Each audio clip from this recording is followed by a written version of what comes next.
ప్రభునామన చేరువచ్చిన మీకు అందరికీ కూడా మధుబాబు నిశ్చిత తరఫున శుభాబంధనాలు.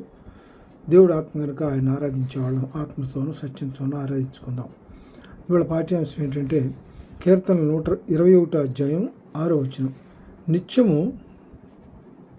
నిత్యము ఆశీర్వాద కారకుడుగా నుడినట్లు నీవు అతన్ని నియమించి ఉన్నావు. నీ సన్నిధిని సంతోషంతో అతన్ని ఉల్లసింపచేసి ఉన్నావు. నీ సన్నిధిని సంతోషంతో అతన్ని ఉల్లసింపచేసి ఉన్నావు. దీనిలో నీ రక్షణ వలన అతనికి గొప్ప మహిమ కలిగను, గౌరవ ప్రభావములను నీవు అతనికి ధరింపచేసి ఉన్నావు. ఇక్కడ ఇంకోటి కూడా, ఆయుష్ నిమ్మని అతను నిన్ను వరమడుగా నీవు దాన్ని అతనికి అనుగ్రహించున్నావు. సదాకాలము నిలుచు దీర్ఘాయువు నీవు దయచేసి ఉన్నావు. ఈ సందర్భం ఏంటంటే ఇక్కడ దీనిలో మనకి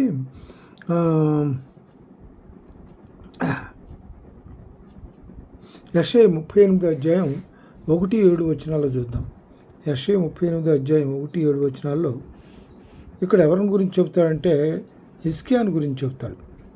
38 అధ్యాయం 1-7 వచనాల్లో, ఆ దినముల్లో హిజ్కియాకు మరణకరమైన రోగం కలుగ్గా ప్రవక్త ఆమోస్ కుమారుడని యెషయా అతని వద్దకు వచ్చి, నీవు మరణమవుతున్నావు, బ్రతుకవు గనుక నీళ్లు చక్కబెట్టుకోనమని యెహోవా సెలవిస్తున్నాడని చెప్పగా, అతడు తన మొహమును గోడ తట్టు తిప్పుకొని, యెహోవా యథార్థ హృదయుడై సత్యముతో నీ సన్నిధి నేనెట్లు నడుచుకుంటునో, నీ దృష్టికి అనుకూలముగా సమస్తము నేనెట్లు జరిగిస్తునో కృపతో జ్ఞాపకం చేసుకోమని హిజ్కియా కన్నీళ్లు విడుచు యెహోవాను ప్రార్థింపగా, యెహోవా వాక్కు యెషయాకు ప్రత్యక్షమై ఇలా సెలవిచ్చాను. తిరిగి హిజ్కియా వద్దకు పోయి అతనితో ఇట్లనుము, నీ పితరుడైన దావీదునకు దేవుడైన యెహోవా నీకు సెలవిచ్చినదేమనగా, నీవు కన్నీళ్లు విడుచుట చూచితిని, ప్రార్థన నేను అంగీకరించితిని. ఇదిగో 15 సంవత్సరములు ఆయుష్ నీకు ఇచ్చదును, మరియు ఈ పట్టణమును నేను కాపాడుచు నిన్నును ఈ పట్టణమును అశ్షూరు రాజు చేతుల్లో పడకుండా నేను విడిపించదును. అంటే ఇక్కడ ఏంటనమాట, నీ ఆశీర్వాదంగా నున్నట్లు నీవు అతన్ని నియమించి ఉన్నావు. సన్నిధిని సంతోషం లేదు, ఆశీర్వాదం కొట్ల సన్నిధిని అతన్ని నియమించాడు. అతనికి ఏం చేశాడు, ఇక్కడ మరణకరమైన రోగం వచ్చిన పైన సందర్భం హిజ్కియాకు సంబంధించి పైన జరిగిన సందర్భంలో 4వ వచనంలో చెప్తాడు, ఆయుష్ నిమ్మని అతను నిన్ను వరమడుగ్గా నీవు దానిని అతనికి అనుగ్రహించి ఉన్నావు. సదాకాలం దీర్ఘాయువు నువ్వు దయచేసి ఉన్నావు. కాబట్టి ఎవరు అడిగారు, హిజ్కియా మరణకరమైనటువంటి రోగం వచ్చినప్పుడు యెషయా చేత అతన్ని హెచ్చరిస్తాడు. హెచ్చరించే సందర్భంలో గోడ తట్టి తిరిగి హిజ్కియా ప్రార్థన చేస్తాడు. ప్రార్థించి ఆయుష్ నిమ్మని అతను ప్రార్థన చేస్తాడు.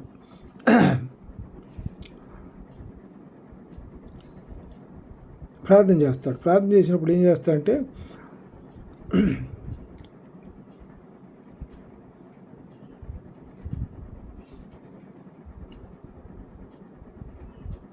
ప్రార్థన చేసినప్పుడు దేవుడు ఆయన మొర ఆలకిస్తాడు. అది మొర ఆలకించి ఏం చేస్తాడు, 15 సంవత్సరాల ఆయుష్ని పొడిగిస్తాడు. 15 సంవత్సరాల ఆయుష్ని ఇక్కడ సందర్భం అది హిజ్కియాకి మరణకర రోగం వచ్చినప్పుడు ఆ సందర్భంలో హిజ్కియా మాట్లాడిన మాట, దేవుడు హిజ్కియాతో అన్నమాట, నిత్యము ఆశీర్వాదం కొరకు కారకుడుగా ఉన్నట్లు నీవు అతన్ని నియమించి ఉన్నావు. నీ సన్నిధి సంతోషంగా అతను నలసింపచేసినాడు. ఆయుష్ 15 సంవత్సరాలు ఆయుష్ ఇచ్చేటప్పటికి హిజ్కియా సంతోషంగా ఆనందించాడనమాట. తర్వాత దీనిలో సందర్భం ఆదికాండం 12 అధ్యాయం 1-3 వచనాల్లో చూస్తే, ఆదికాండం 12 అధ్యాయం 1-3 వచనాల్లో చూద్దాం. యెహోవా నీవు లేచి దేశం నుండి, నీ బంధువుల యొద్ద నుండి, నీ తండ్రి ఇంటి నుండి బయలుదేరి నేను నీకు చూపించే దేశమునకు వెళ్ళి. ఈ మాట ఎవరితో చెప్తున్నారు,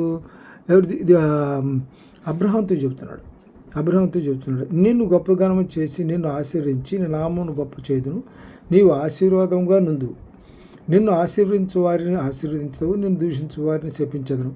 భూమి యొక్క సమస్త వంశములను నీ యందు ఆశీర్వదించబడిన అబ్రహాంతో అనగా, యెహోవా అతనితో చెప్పిన ప్రకారం అబ్రహాం వెళ్ళును, లోతు అతనితో కూడా వెళ్ళును. కాబట్టి ఇక్కడ ఏం జరుగుతుందన్నమాట, దేవుడు అతనికి ఏమైనా చెప్తాడంటే, నిన్ను ఆశీర్వదిస్తాను కాబట్టి నేను చెప్పినట్టుగా వెళ్ళమంటే ఆయన ఏం చేస్తాడు, బయలుదేరి వెళ్ళిపోతాడు. బయలుదేరి అక్కడికి నిన్ను చెప్తూ కూడా ఇంకో మాట ఏమంటాడు, నిన్ను ఆశీర్వదించే వారిని ఆశీర్వదించదును, నిన్ను దూషించు వారిని శపించదు. భూమి యొక్క సమస్త వంశములను నీ యందు ఆశీర్వించబడిన అబ్రహాంతో చెప్తాడు. కాబట్టి ఆయన ఏం చేస్తాడు, యెహోవా చెప్పిన ప్రకారం అబ్రహాం వెళ్ళను. అబ్రహాం దేవుడు ఏమైతే యెహోవాతో చెప్పాడు, యెహోవా దేవుడు అబ్రహాంతో ఏమైతే చెప్పాడు అతను ఆ విధంగా చేశాడు. తర్వాత దీనిలో అపోస్తలుల కార్యం 2వ అధ్యాయం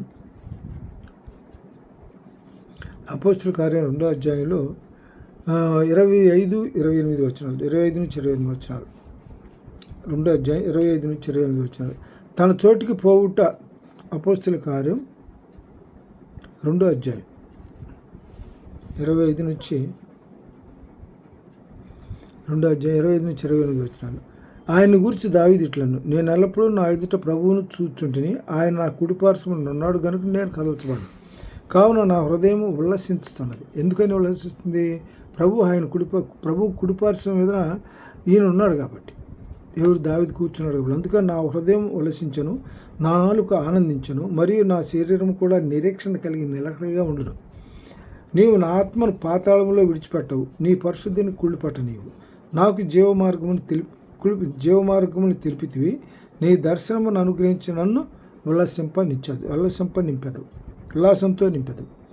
ఇక్కడ దీనిలో 23వ కీర్తనలో కూడా మాట చెబుతాడంటే, యెహోవా నా కాపరి, నాకు లేమి కలగదు, పచ్చికల చోట్ల నన్ను పరుణ చేయను. కాబట్టి దేవుని పట్ల అబ్రహాముకు ఉన్నటువంటి విశ్వాసం అక్కడ చేస్తుంది. అదేవిధంగా కీర్తనలు 89వ అధ్యాయం చూస్తే, కీర్తనలు 89వ అధ్యాయం 26వ వచనం చూద్దాం. దేవుడు కూడా ఈయన ఎట్లా ఆశీర్వదిస్తాడు? 89వ అధ్యాయం 26వ వచనంలో అక్కడికి మాట అంటాడు ప్రభు కూడా. ఆయన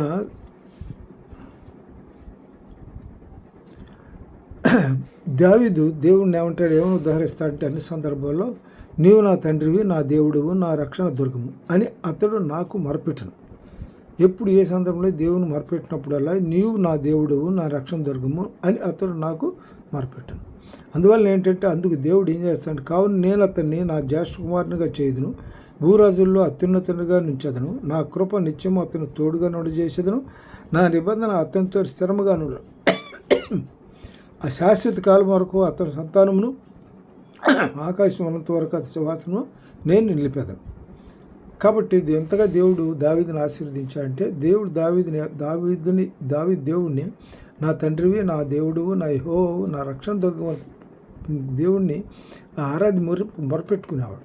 అందుకని దేవుడు ఏం చేశాడంటే, ఆ దావీదుని అంతగా ఆశీర్వదించాడు.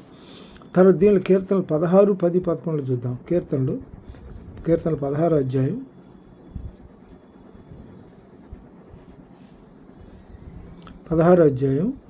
10, 11 వచనాలు. 10, 11 వచనాల్లో, ఎందుకనగా నీవు నా ఆత్మను పాతాళంలో విడిచిపెట్టవు, నీవు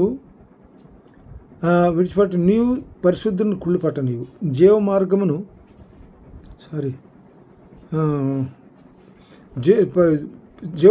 నీవు నాకు తెలియజేసేదు, నీ సన్నిధిని సంపూర్ణ సంతోషం కలదు, నీ కుడి చేతిలో నిత్య సుఖములు కలవు. ప్రభువుని గురించి దావీదు చెప్తున్నటువంటి మాట. తర్వాత దీనిలో ఇంకోటి ఏంటంటే,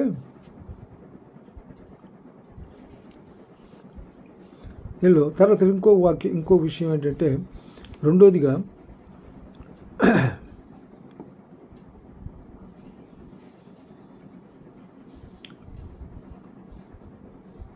రెండోది ఏంటంటే 17 అధ్యాయం 1-6 వచనాలు చూద్దాం.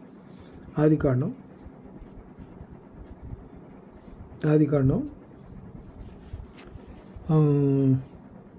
7వ అధ్యాయం 35వ వచనం. 17వ అధ్యాయం 1-6 వచనాలు. 17వ అధ్యాయం 1-6 వచనాలు. అబ్రహాము 99 ఏండ్ల వాడైనప్పుడు యెహోవా అతనికి ప్రత్యక్షమై, నేను సర్వశక్తి గల దేవుడను, నా సన్నిధిని నడుచు నిందారహితుడివై ఎనుము. నాకును నీకును మధ్య నియమించిన నిబంధన అత్యధికంగా అభివృద్ధి పొందేద్దానని అతనితో చెప్పాను. అబ్రహాం సాగిలపడి ఉండగా దేవుడు అతనితో మాట్లాడిదిగో, నేను నియమించిన నా నిబంధన నీతో చేసి ఉన్నా. దేవుడు ఒక నిబంధన నియమించాడు, అది ఆయనతో చేసి, నీవు అనేక జన్మలకు తండ్రి వగదు, మరియు ఇక మీదట నీ పేరు అబ్రహాం అనబడదు, నిన్ను అనేక జన్మలకు తండ్రినిగా నియమించుతాను కనుక నీ పేరు అబ్రహాం అనబడదు. ఇక్కడ ఏ సందర్భం ఏంటంటే, దీనిలో ఇక మీదట నీ పేరు అబ్రహాం అనబడదు. అది కారణం అంటే తండ్రిగా నియమించుతుంది కనుక నీ పేరు అబ్రహాము అనబడదు. ఇక్కడ పేరు మార్చాడు. ఇక్కడ దేవుడు ఏం చేస్తే తనకు అనుకూలంగా పేరు మార్చాడు. అది కొన్ని సందర్భాలు చూద్దాం. ఆదికాండం 17 అధ్యాయం 15-16 వచనాలు. ఆదికాండం 17 అధ్యాయం 15-16 వచనాలు చూద్దాం.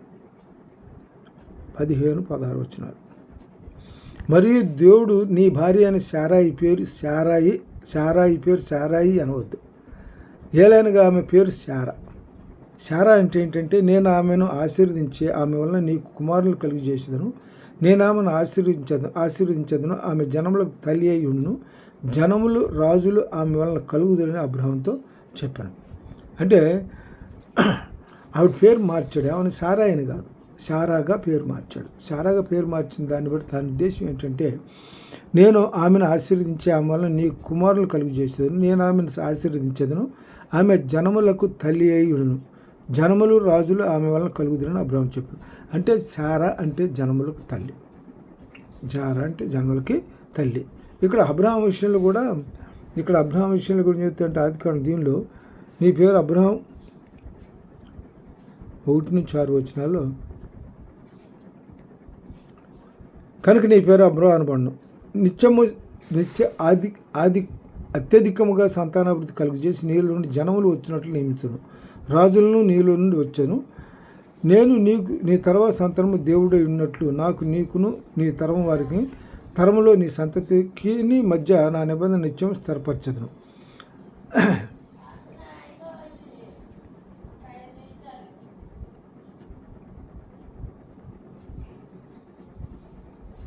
ఇక్కడ అబ్రహాము అంటే ఏంటంటే జనాలకు తండ్రి అని, శారా ఏమన్నా జనములకు తల్లిగా, అట్లా అక్కడ అబ్రాముని అబ్రహాముగా పేరు మార్చాడు, శారాయిని శారాగా పేరు మార్చాడు, అబ్రామును అబ్రహాంగా పేరు మార్చినప్పుడు జనాలకు తండ్రి, శారాయి పేరు శారాగా మార్చబడినప్పుడు ఆవిడ జన్మలకు తల్లి, అట్లా ఆశీర్వదించబడుతుంది, పేర్లు మారుస్తాడు. తర్వాత ఇంకో సందర్భం కూడా చూద్దాం. తర్వాత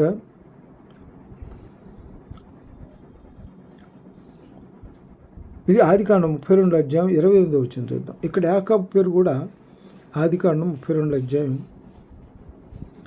28 వచనంలో, అప్పుడు ఆయన దేవునితోనూ మనుషులతోనూ పోరాడి గెలిచి గనుక ఇక మీదట నీ పేరు ఇజ్రాయేలే కానీ యాకోబు అనబడదు. ఇక్కడ ఎవరితో గెలిచాడు? దేవునితోనూ మనుషులతో పోరాడి గెలిచాడు. అందువలన దేవుడు అతని పేరు ఏమైనా మార్చాడు, యాకోబుని ఇజ్రాయేల్, ఈ పేరు ఇజ్రాయేలే కానీ యాకోబుగా అనబడదు.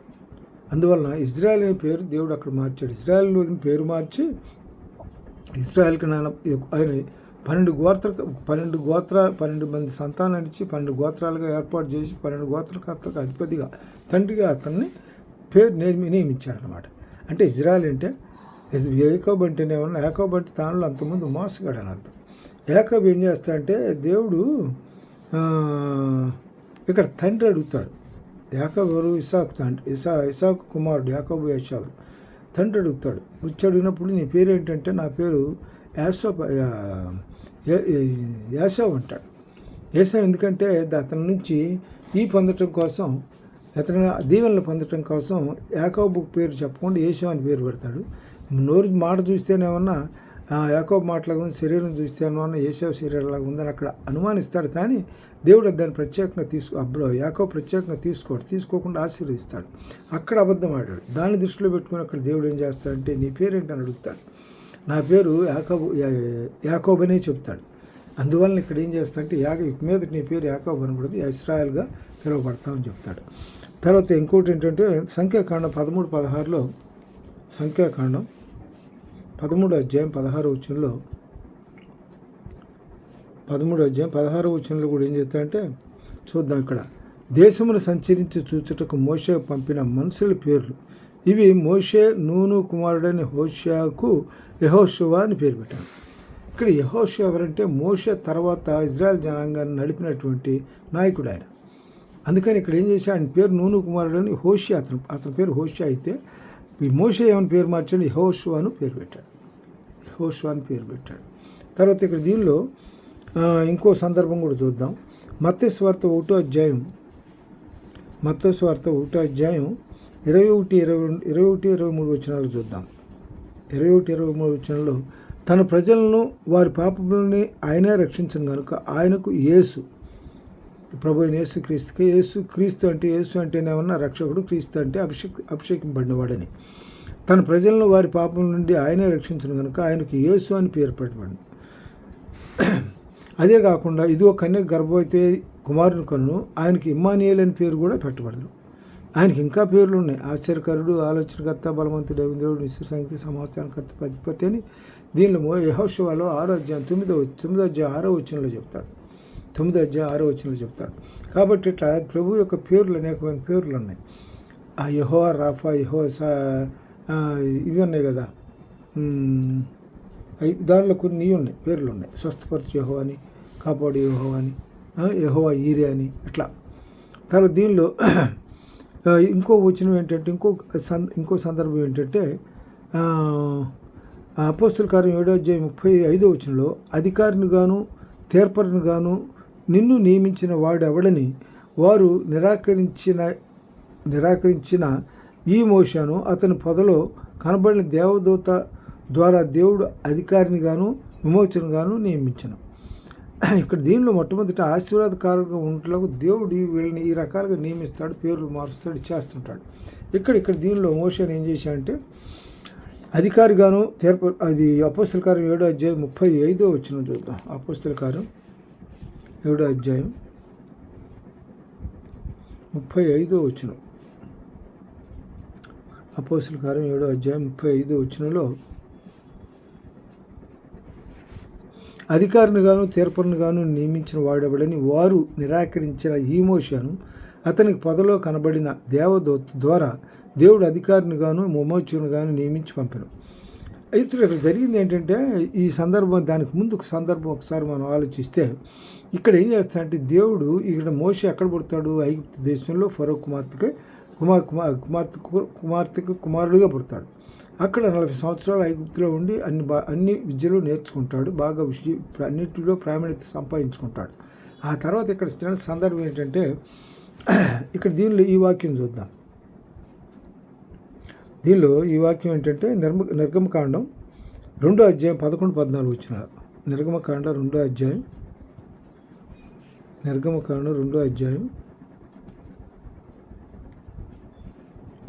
వచనం 11-12 వచనాలు. నిర్గమకాండం 2వ అధ్యాయం 11 నుంచి 14 వచనాలు చూద్దాం. ఆ దినముల్లో మోషే పెద్దవాడై తన జనుల ఎదుగు పోయి వారి భారములను చూచెను. అప్పుడు అతడు తన జనుల్లో ఒక ఎబ్రీని ఒక ఐగుప్తీయుడు కొట్టగా చూచెను. అతడు ఇటు అటు చూచి ఎవడను లేకపోగా ఆ ఐగుప్తుని చంపి ఇసుకలో పని కప్పెట్టాడు. తర్వాత మర్నాడు అతడు బయట నడిచి వెళుచుండగా హెబ్రీయులైన మనుషులిద్దరూ పోట్లాడుతున్నారు. అప్పుడు అతడు అన్యాయం చేసిన వాడిని చూసి నీవేళ నీ పొరుగువాని కూర్చున్నావని అడుగ్గా అతడు మా మీద నేను అధికారిని కానీ తీర్పరిని కానీ నియమించిన వాడెవడు? అధికారిని తీర్పరిని నిన్ను ఎవరు నియమించారు? అంతకుముందు ఏం చేశాడు? ఇతను హెబ్రీయుడును ఐగుప్తుడు కొట్టుకుంటూ ఉంటే ఐగుప్తుడిని చంపేసి ఇసుకలు బాధ పెడతాడు. మళ్ళీ రెండోసారి అదేవిధంగా బయటకు వచ్చినప్పుడు ఇక్కడ హెబ్రీయులు ఇద్దరు గొడవ పడుతూ ఉంటే ఆ సందర్భంలో ఏమంటాడు, ఎందుకు గొడవ పడుతున్నారు వాళ్ళని?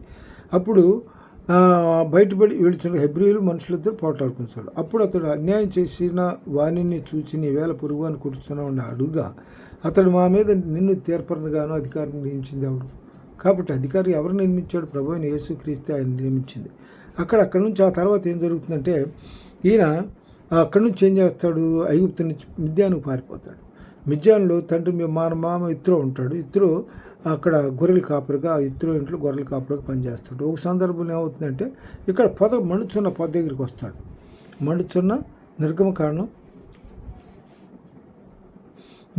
అపోస్తల కార్యం 7వ అధ్యాయం 35వ వచనంలో అపోస్తల కార్యం 7వ అధ్యాయం 35 వచనం చెప్పబడినట్లుగా అపోస్తల కార్యం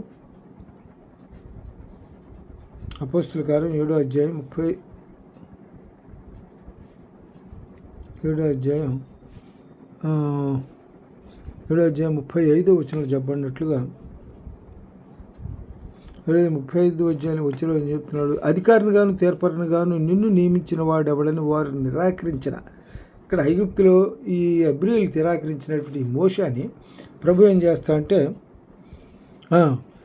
తెర్పర్గా నియమించిన వాడెవడని వారు నిరాకరించిన ఈ మోషేను అతని పొదలో కనబడిన దేవదూత ద్వారా దేవుడు అధికారినిగాను విమోచనగాను నియమించి పంపాడు. అధికారినిగాను విమోచనగా ఇక్కడ నియమిస్తాడు. ఎవరైతే వాళ్ళు అక్కడ తృణీకరించారో ఇక్కడ దేవుడు ఆయన్ని వాడుకుంటాడు. ఇక్కడ ఎందుకు వాడుకుంటాడు? ఇజ్రాయెల్ దేశంలో ఐగుప్తు దేశంలో ఉన్న ఇజ్రాయలీస్ని, బానిసలుగా ఉన్న ఇజ్రాయలీస్ని విడిపించడం కోసం మోషేని ఉపయోగించుకుంటాడు. తర్వాత ఇంకోటి మత్తయి సువార్త 21 అధ్యాయం 23 చూద్దాం. మత్తయి సువార్త 21 అధ్యాయం 21 అధ్యాయం 23 నుంచి 25 వచనాలు. 23 నుంచి 25 వచనాల్లో ఆయన దేవాలయానికి వచ్చి బోధించుండగా ప్రధానార్చకులను ప్రజల పెద్దలను ఆయన వద్దకు వచ్చి ఏ అధికారం వలన నీవు కార్యములు చేస్తున్నావు, ఈ అధికారం ఎవడు నీకు ఇచ్చని అడుగుగా.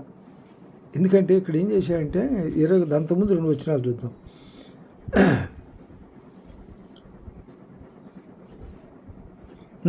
అయితే యేసు నేను మిమ్మల్ని ఒక మాట అడుగుదును. అక్కడ ఇది ప్రభు ఏంటంటే అధికారంతో ప్రసంగాలు చేస్తాడు, ఉపన్యాసాలు చేస్తాడు. ఆ ప్రసంగం ఎట్లా ఉందంటే అధికారంగా ఉన్నట్లుగా అనిపిస్తుంది. యేసు నేను మిమ్మల్ని ఒక మాట అడుగుదును, అది మీరు నాతో చెప్పినట్లు నేను నీ అధికారం వల్ల ఈ కార్యం చేయుచున్నాను, అది మీతో చెప్పుదును. యెహోవా ఇచ్చిన బాప్తిస్మం ఎక్కడి నుండి కలిగింది? పరలోకము నుండి కలిగినదా, మనుషుల నుండి కలిగినదా అని వారినాడు. వారు మనము పరలోకము నుండి అని చెప్పితేమా ఆయన అలాగైతే మీరు ఎందుకు అతను నమ్మలేదని మనల్ని అడుగును. మనుషుల వలన చెప్పితేమా జనులు భయపడుతున్నాము, అందరూ యెహోవాను ప్రవక్త అని ఎంచుతున్నారని తమలో తాము ఆలోచించుకొని మాకు తెలియదని చేసిన ఉత్తరం ఇచ్చారు. ఇక్కడ నేను విషయం అడుగుతాను. యోహాను బాప్తిస్మం ఇచ్చే నాకు పరలోకం నుండి బాప్తిస్మం ఎక్కడి నుంచి కలిగింది? పరలోకం నుండి, మనుషుల నుండి కలిగిందని అడుగుతాడు. అది వాళ్ళు ఏమనుకుంటారంటే పరలోకం నుండి చెప్తేనేమో అలాగే మీరు ఎందుకు అతను నమ్మరంటారు.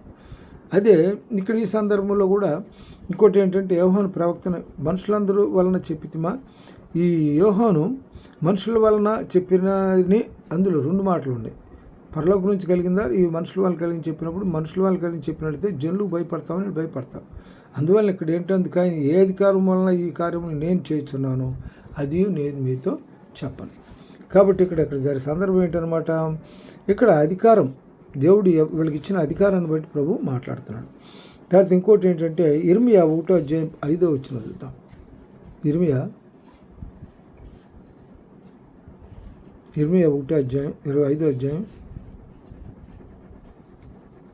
ఇర్మియా 1 అధ్యాయం 5 వచనం. గర్భంలో నేను నిన్ను రూపింపమని ముప్పే నిన్ను ఎరిగితిని, నీవు గర్భం నుండి బలిపడక మునిపే నేను నిన్ను ప్రతిష్ఠించిని, జనములకు ప్రవక్తగా నిన్ను నియమించితిని.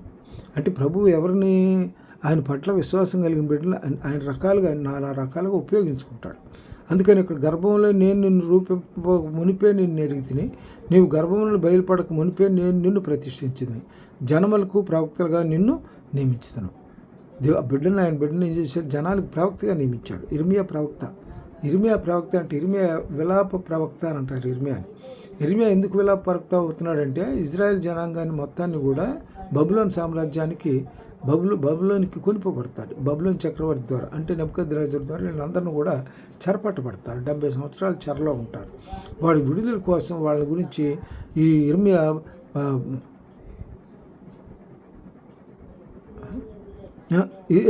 ఏం చేస్తాడు? వాళ్ళ గురించి ప్రార్థన చేస్తాడు. వాళ్ళ గురించి ఎప్పుడు కూడా వాళ్ళ గురించి ఎక్కువగా ఇదవుతాడు.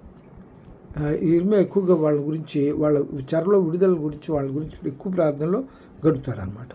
అందులో ఎందుకని ఇక్కడ ఏంటంటే ఇర్మియా గురించి గర్భంలో నేను నిన్ను రూపం మునిపే నిన్ను ఎరిగితిని, నీవు గర్భము నుండి బయలుపడక మునిపే నేను నిన్ను ప్రతిష్ఠించిని, జనములకు ప్రవక్తగా నియమించాడు.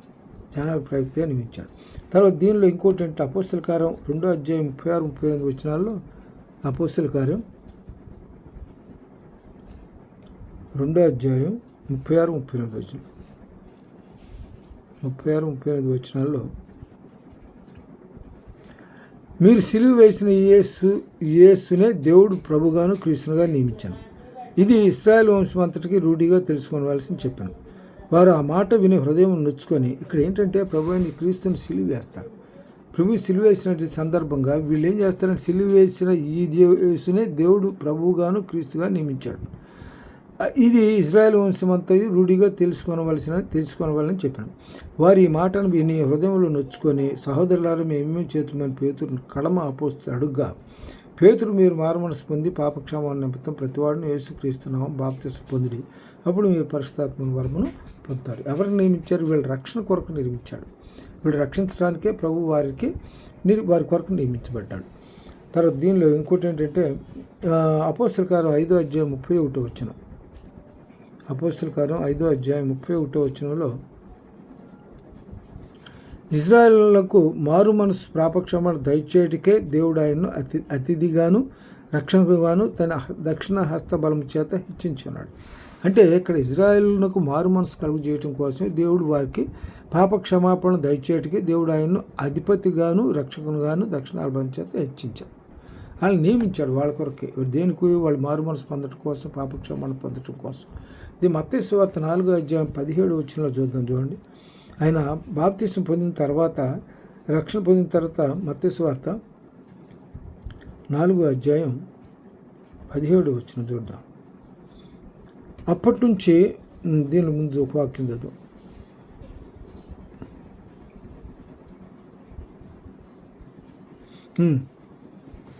అప్పటి నుంచి ఎప్పుడు ఉపవాస ప్రార్థన అయిపోయిన తర్వాత 40 దినాలు ఉపవాస ప్రార్థన చేయాలి. 40 దినాలు పగళ్ళు రాత్రి ఉపవాస ప్రార్థన అయిపోయిన తర్వాత ఆయన అక్కడ ఏం చేస్తాడు?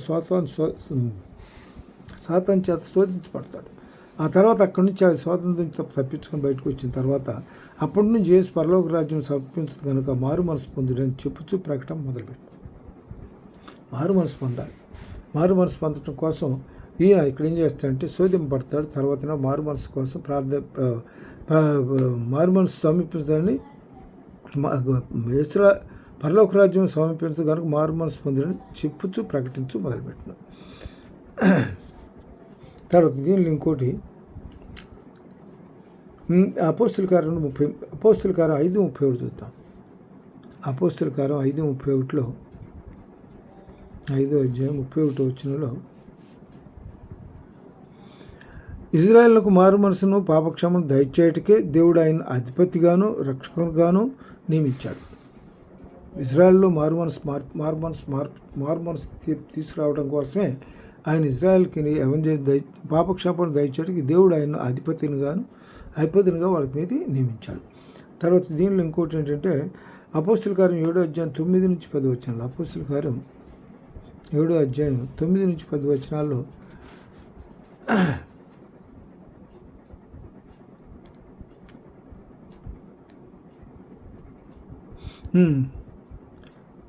గోత్రకర్తలు మత్సరపడి యేసోపును ఐగుప్తులోనికి పోటుకు అమ్మివేసిరు కానీ దేవుడు అతనికి తోడై ఉండి అతని శ్రమలన్నింటిలో తప్పించి దయను జ్ఞానమును ఐగుప్తు రాజైన ఫరో ఎదుట అతనికి అనుగ్రహించినందున ఫరో ఐగుప్తునకును తన ఇంటికి అంతటికి అతన్ని అధిపతిగా నియమించాడు. దేవుడు అతనికి తోడై ఉన్నాడని గ్రహించిన ఫరో తన ఇంటికి అంతటికి కూడా అతని అధిపతిగా నియమించాడు. తర్వాత ఇంకోటి ఏంటంటే అపోస్తల కార్యం 7వ అధ్యాయం 27 చూద్దాం. 7వ అధ్యాయం 27-28 వచనాల్లో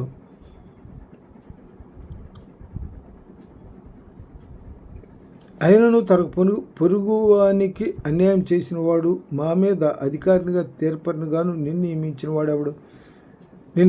నీవు నిన్న ఐగుప్తుని చంపినట్టు నన్ను చంపదలిచివా అని అతన్ని త్రోసివేశాను. మోషే ఆ మాట విని పారిపోయి విద్యాన్ దేశంలో పరదేశీ ఉండి అక్కడ ఇద్దరు కుమారులను కనెను. 40 ఏళ్ళ పిమ్మట సీనాయి పర్వతారణ్య మందు ఒక పొదలకు అగ్నిజ్వాలలో దేవదూత అతను కనపడెను. మోషే చూసి దర్శనమునకు ఆశ్చర్యపడి దాన్ని నిదానించి చూచుట దగ్గర రాగా, నేను నీ పితరుల దేవుడును అబ్రహాము ఇస్సాకు దేవుడును అని ప్రభు వాక్కు వినబడింది. కనుక మోషే వానికి నిదానం చూచుటకు తెగింపలేదు.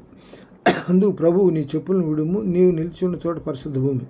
ఐగుప్తులోనున్న నా ప్రజల దురవస్థ నేను చూచితిని, నిందారించి చూచితిని, వారి మూలుగు వింటిని, వారిని విడిపించుటకు దిగివచ్చున్నాను. రమ్ము, నేను నిన్నిప్పుడు ఐగుప్తు పంపుదును అతనితో చెప్పాను. అధికారిని గాను తీర్పరిని గాను నిన్ను నియమించిన వాడు ఎవడని వారు నిరాకరించిన ఈ మోషేను అతనికి పొదల్లో కనబడిన దేవదూత ద్వారా దేవుడు అధికారిని గాను విమోచన గాను నియమించాను. కాబట్టి వాళ్ళు ఎవరో తృణీకరించిన దేవుడు ఈయన ఏం చేస్తాడంటే తన ఇజ్రాయెల్ జనాంగాన్ని విడిపించడానికి ఐగుప్తు దేశం నుంచి వాడుకున్నాడు. తర్వాత దీనిలో ఇంకోటి ఏంటంటే ఇంకో విషయం అంటే ఏర్పరచుకోవటం. మీరు నా యోహాను సువార్త 15:16 వచ్చిన యోహాను సువార్త 15:16 మీరు నన్ను ఏర్పరచుకోలేదు, మీరు నా పేరట తండ్రి అని ఏమి అడుగుదురో అది ఆయన మీకు అనుగ్రహించినట్లు మీరు వెళ్ళి ఫలించుటకును మీ ఫలము నిలిచిటకును నేను మిమ్మల్ని ఏర్పరచుకొని నియమించుతాను. మీరు ఫలించాలని, దాని బిడ్డలో బాగా ఫలించాలని ఆయన ఆశ. అందులో మీరు నన్ను ఏర్పరచుకోలేదు, మీరు నా పేరట తండ్రిని ఏమి అడుగుదురో అది ఆయన మీకు అనుగ్రహించినట్లు మీరు వెళ్ళి ఫలించుటకును మీరు ఫలము నిలిచి ఉండకును నేను మిమ్మల్ని ఏర్పరచుకొని నియమించాను. యోహాను సువార్త 15:7-8 చూద్దాం. 7:8 నా యందు మీరును మీ యందు నా మాటలు నిలిచిన మీకేది ఇష్టమో అడుగుడు అది మీకు అనుగ్రహించబడును. మీరు బహుగా ఫలించడం వల్ల నా తండ్రి మహింపరచబడును. ఇందువల్ల మీరు నా శిష్యులవుదురు. తండ్రి నన్ను ఎలాగ ప్రేమించినో నేను మిమ్మల్ని అలాగే ప్రేమిస్తుంది. నా ప్రేమ యందు నిలిచుండుడి. నేను తండ్రి ఆజ్ఞలు గైకొని ఆయన ప్రేమ నిలిచిన ప్రకారం మీరు నా ఆజ్ఞలు గైకొని నా ప్రేమ మీ యందు నిలిచాడు. కాబట్టి మీరు ఎట్లా దేవుడు ఆయన మన యందు ఆయన వాక్యం నిలిచినట్లయితే ఇక్కడ నా యందు మీరును మీ యందు నా మాటలు నిలిచిండినల్ల మీకేది ఇష్టమో అడుగులేదు మీకు అనుగ్రహించబడు. మీరు బహుగా ఫలించడం వలన తండ్రి మహింపరచబడతాడు. మనం బహుగా ఫలించడం వలన తండ్రి మహింపరచబడతాడు. తర్వాత దీనిలో అపోస్తుల కార్యం 9:15 చూద్దాం. అపోస్తుల కార్యం 9:15.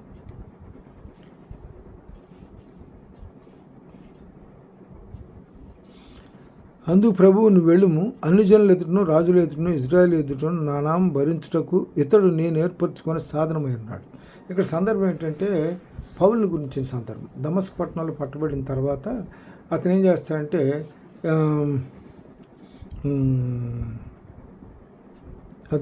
అపోస్తుల 9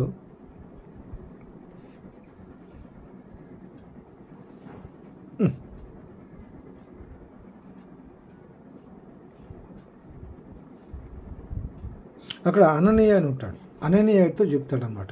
అందుకు అననీయ, ప్రభు ఈ మనుషుడు యెరూషలేములో నీ పరిశుద్ధులకు ఎంతో కీడు చేసి ఉన్నాడని అతని గురించి అనేకుల వలన వింటిని. ఇక్కడ నీ నామమును బట్టి ప్రార్థించే వారందరినీ బంధించుటకు అతని ప్రధానాధికుల వలన అధికారం పొంది ఉన్నాడని ఉత్తరం ఇచ్చాను. అందుకు ప్రభు నీవు వెళ్ళుము, అన్ని జనుల ఎదుటను రాజుల ఎదుటను ఇజ్రాయేల్ ఎదుటను నా నామమును భరించుటకు ఇతను నేను ఏర్పరచుకున్నటువంటి సాధనమై ఉన్నాడు అని నా నామం కొరకు ఎన్ని శ్రమలు అనుభవించాలనో నేను అతనికి చూపుదని అతనితో చెప్పాడు. కాబట్టి ఇక్కడ ఏంటంటే ఏ దేవుడు ఏర్పాటు చేసుకుంటాడు, కొంతమందిని అట్లా ఏర్పాటు చేసుకుంటాడు. దీనిలో 1 తిమోతి 2:7-8 చూద్దాం. 1 తిమోతి 2:7-8 సాక్ష్యం ఇచ్చటికై నేను ప్రకటించడు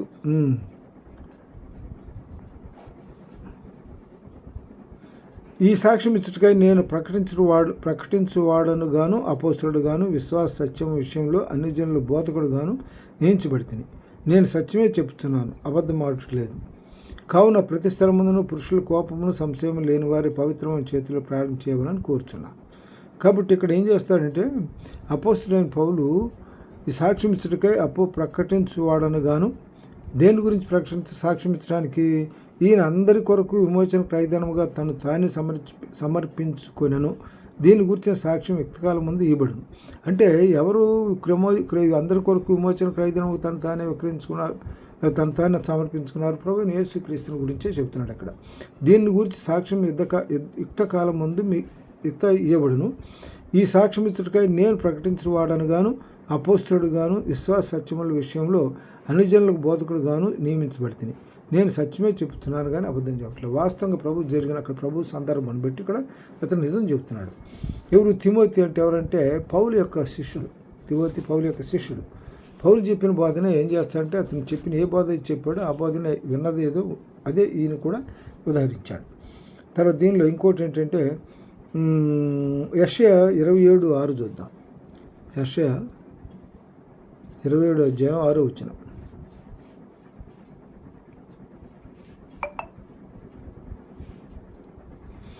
రాబో దినములలో యాకోబు వేరుపారును ఇజ్రాయేల్ చిగుర్చి పూయును, వారు భూలోకములో ఫలభరితముగా చేదురు. అతన్ని కొట్టిన వారిని ఆయన కొట్టినట్లు ఆయన అతని కొట్టిన, అతని వలన చంపడు వారు చంపడినట్లు అతడు చంపడిన. నీవు దాన్ని వెళ్ళగొట్టినప్పుడు మితంగా దాన్ని శిక్ష విధించితివి. తూర్పు గాలిని తెప్పించి కఠినమైన తుఫాను చేత దాన్ని తొలగించితివి. కావున యాకోబు దోషమునకు ఇలాగ ప్రాయశ్చిత్తం చేయబడును, ఇదంతయు అతని పాప పరిహారమునకు గల ఫలం. చిన్న భిన్నములుగా చేయబడి సున్నపు రాళ్ళ వల్ల అతని బలిపీఠం రాళ్ళంటినీ కొట్టినప్పుడు దేవతా స్తంభము సూర్యదేవతా ప్రతిమలు ఇకను మరలా లేవు. అంటే ఈయన ఏంటంటే యాకోబు దోషమును ఇలాగ ప్రాయశ్చిత్తం చేయబడును, ఇదంతా అతని పాప పరిహారమునకు కలుగు ఫలం. ఇదంతా ఇక్కడ జరిగిన సందర్భాన్ని బట్టి నీవు దాన్ని వెళ్ళగొట్టినప్పుడు మితంగా దాని శిక్ష విధించితివి. తూర్పు గాలి తెప్పించి కఠినమైన తుఫాను చేత దాన్ని తొలగించింది. కాబట్టి దీనికి ఇంకా ముందు ఇంకో వాక్యం చూస్తే, అతను కొట్టిన వారిని ఆయన కొట్టినట్లు ఆయన అతను కొట్టిన, అతని వల్ల చంపడిన వారు చంపడినట్టు అతను చంపడిన. చంపడలేదు కదా. రాబో దినముల్లో యాకోబు వేరుపారును ఇజ్రాయేలు చిగురిచ్చి పూయును, వారు భూలోకంలో ఫలభరితముగా చేయబడుతుంది. అంటే ఇజ్రాయేల్ ఏమవుతుందంటే, ఇజ్రాయేల్ దేవుని చేత ఆశీర్వాదం నిబంధన జనం వాళ్ళు. కాబట్టి వాళ్ళు ఇజ్రాయేల్ని ఏంటంటే ఇజ్రాయేల్ని కాపాడువాడు కొనుక్కోడు నిద్రపోడని, భయపడకము జడేకము నిడువడను ఎడబాయిని ఇజ్రాయేల్ని కాపాడుకుంటూ యెహోషువ 1వ అధ్యాయంలో చెబుతాడు మనకి 8 వచనాలు. కాబట్టి ఎప్పుడు ఆయన నిబంధన జనం కాబట్టి దేవుడు ఎప్పుడు వారిని వదిలిపెట్టడు. ఎక్కడ ఏ సందర్భంలో కూడా ఈ సమయంలో కూడా వాళ్ళని కాచి కాపాడుతూనే ఉంటాడు. తర్వాత దీనిలో ఇంకోటి ఏంటంటే, ఈ 1 తిమోతి 1:12 చూద్దాం. మొదటి తిమోతి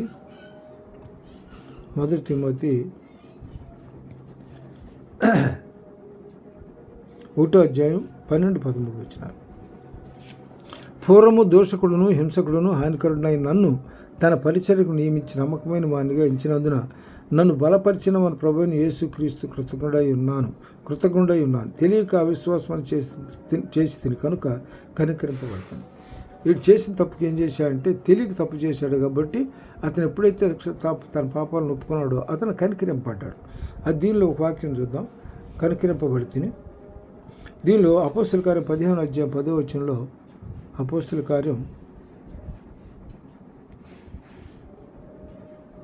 15వ అధ్యాయం 10వ వచనంలో చూద్దాం. కనుక మన పితరులైనను మనమైనను మోయలేని కాడిని శిష్యుల మెడ మీద పెట్టి మీరెందుకు దేవుని శోధించున్నారు? ప్రభువైన యేసు కృపచేత మనం రక్షణ పొందుదుమని నమ్ముచున్నారు కదా, అలాగిన వారును రక్ష పొందుదురా నేను. అంతటా సమూహం అంతా ఊరకుండి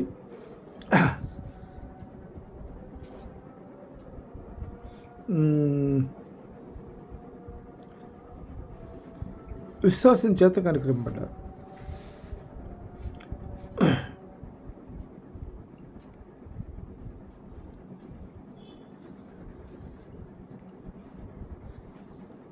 హెబ్రీయులు రాసిన పత్రిక 4వ అధ్యాయం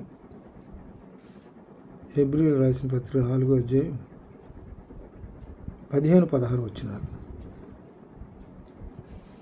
15-16 వచనాల్లో అప్పుడు సభ వెలుపలికి పొండ్లని వారు ఆజ్ఞాపించి తమలో తాము ఆలోచన చేసి, ఈ మనుషులను మనం ఏమి చేయదుము? వారి చేత ప్రసిద్ధమైన సూచక్రియలు చేయబడి ఉన్నదని యెరూషలేములో కాపురమున్న వారికి అందరికీ స్పష్టమైంది. ఇది జరగలేదని చెప్పజాలం. అయినను ఇది ప్రజల్లో ఇంకా వ్యాపించకుండుటకై ఇక మీదట ఈ నామం బట్టి ఏ మనుషులతోనైనా మాట్లాడకూడదని మనం వారికి బెదర పెట్టవాలని చెప్పుకున్నారు. 1 పేతురు 2వ అధ్యాయం 9-10 వచనాలు. 1 పేతురు 2వ అధ్యాయం 9-10 వచనాల్లో, అయితే మీరు చీకటిలో నుండి ఆశ్చర్యకరమైన తన విలువలకు మిమ్మల్ని పిలిచిన వాని గుణాతిశయములను ప్రచురం చేయ నిమిత్తము ఏర్పరచబడిన వంశము, రాజులైన యాజక సమూహమును, పరిశుద్ధ జనమును, దేవుని సొత్తైన ప్రజలై ఉన్నారు. ఒకప్పుడు ప్రజలుగా ఉండక ఇప్పుడు దేవుని ప్రజలైతారు. ఒకప్పుడు కనికరింపబడి ఇప్పుడు కనికరింపబడక ఇప్పుడు కనికరింపబడ్డారు. ఎప్పుడైతే దేవుని సొత్తు అయి ఉన్నారో అప్పుడు వీళ్ళంతా కూడా కనికరింపబడ్డారు అన్నమాట. తర్వాత ఇంకోటి ఏంటంటే మొదటి తెస్సలోనికి పత్రిక 5వ అధ్యాయం 9వ వచనం. మొదటి తెస్సలోనికి రాసిన పత్రిక మొదటి తెస్సలో 5వ అధ్యాయం 9వ వచనం చూద్దాం. 5వ అధ్యాయం 9వ వచనంలో మా యొద్ద మాకిట్టి ప్రవేశం కలిగినో మీ యొద్ద మాకిట్టి ప్రవేశం కలిగినో అక్కడి జనులు మమ్మల్ని గూర్చి తెలియచెప్పుచున్నారు. మరియు మీరు విగ్రహములను విడిచిపెట్టి నిత్యజీవము గలవాడును సత్యవంతునకు దేవునికి దాసులగుటకును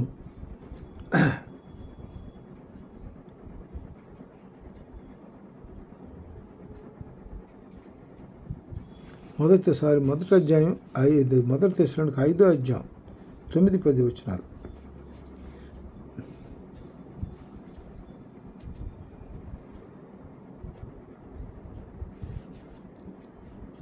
ఐదో అధ్యాయం 9-10 వచనాలు. ఎందుకనగా మన ప్రభు అయిన యేసుక్రీస్తు ద్వారా రక్షణ పొందుటకే కానీ దేవుడు మనల్ని నియమించాను, కానీ ఉగ్రత పాలొకటి నియమించలేదు. మనల్ని కూడా దేవుడు ఏం చేశాడంటే మనల్ని అందరూ రక్షణ పొందటానికి ఆయన నియమించుకున్నాడు.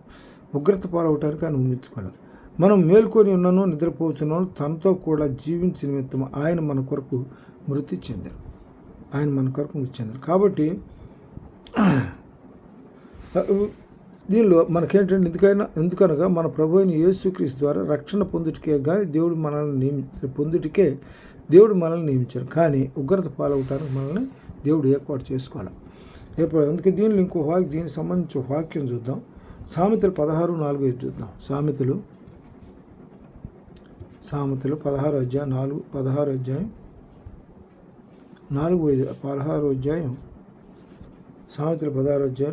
వచనాలు చూద్దాం.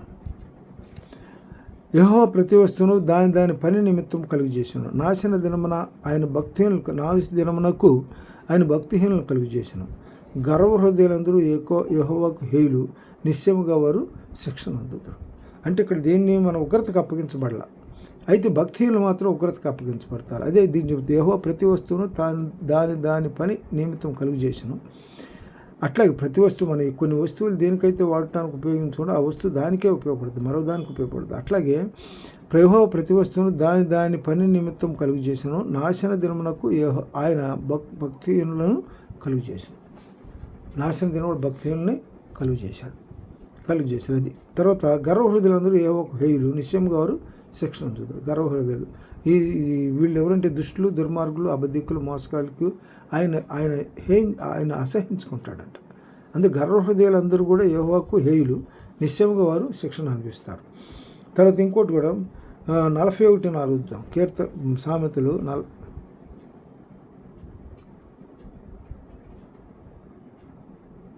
11:4 సామెతలు 11వ అధ్యాయం 4వ వచనంలో ఉగ్రత దినం ముందు ఆస్తి అక్కడికి రాదు, నీతి మరణం నుండి రక్షించడం. యథార్థవంతుల నీతి వారి మార్గమును సరళం చేయను, భక్తిహీనుడు తన భక్తిహీన చేతనే పడిపోదు. ఇక్కడ ఉగ్రత దినం ముందు మన ఆస్తి అక్కడికి రాదు, నీతి మరణం నుండి రక్షించదు. నీతి మరణం అక్కడికి రాని చుట్టం మొక్కిన వరం నిలిపాడు, మోహరము తానెక్కిన పారని గుర్రము గ్రక్కున విడవంగ వలె గదరాసమితి. అక్కర రాని చుట్టం మొక్కిన వరమైనటువంటి వేలుపు. అక్కడికి రాని చుట్టం అంటే అవసరానికి ఉపయోగపడినటువంటి చుట్టం. మొక్కిన వరమైన వేలుపు. మనం మొక్కామనుకో, ఎంత మొక్కినా ఎంత చేసినా కూడా వరం రాదు వాళ్ళ దగ్గర నుంచి. దీనిలో ఏమంటాడండి, మొరపెడితే మనకి ఆపద కాలంలో నమ్ముకొని తగినట్టు సహాయకుడైన.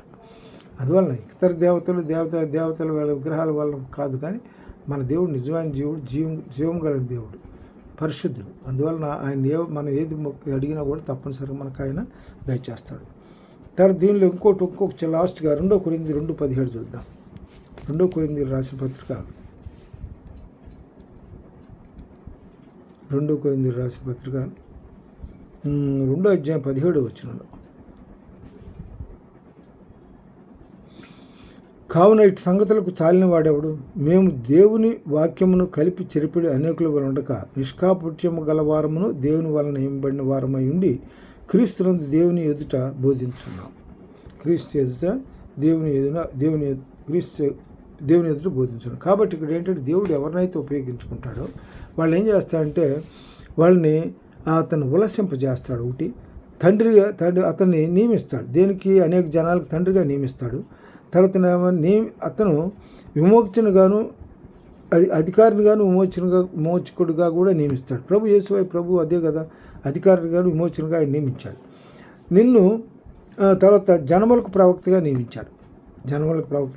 తర్వాత నేను మిమ్మల్ని ఏర్పరచుకొని నియమించాను. దేనికి? మీ ఫలము నిలిచియుండుటకు, దేవుడు మనకు అందించే ఫలాలు నిలిచియుండుటకు మనల్ని మిమ్మల్ని ఏర్పరచుకొని నియమించుకున్నాడు.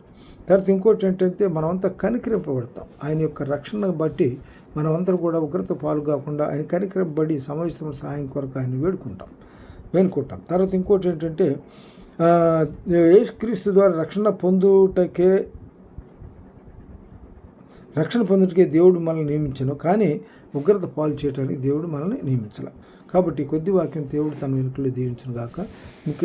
చిన్న ప్రార్థన చేస్తారు. అయ్యా, మమ్మల్ని మీరు ఏర్పరచుకొని నియమించిన విధానాన్ని బట్టి ఈ వాక్యంలో చెప్పబడిన విధంగా మమ్మల్ని ఎవరైతే మీ యందు భక్తులు విశ్వాసంతో వాక్యాంశాన్ని నడుచుకుంటారో వారిని అన్ని విధాల్లో ఆదుకొని కాపాడుతారు. కాబట్టి మేము మా సుబుద్ధిని ఆధారం చేసుకోకుండా పూర్ణదేవత మీద నమ్మకం ఉంచి మా ప్రవర్తన మీ అధికారం లోబడి నడుచుకోవడానికి సహాయం చేయమని కొద్ది ఉన్నపాలు మా ప్రభువుని యేసుపరుస్తున్నాం తండ్రి. ఆమేన్.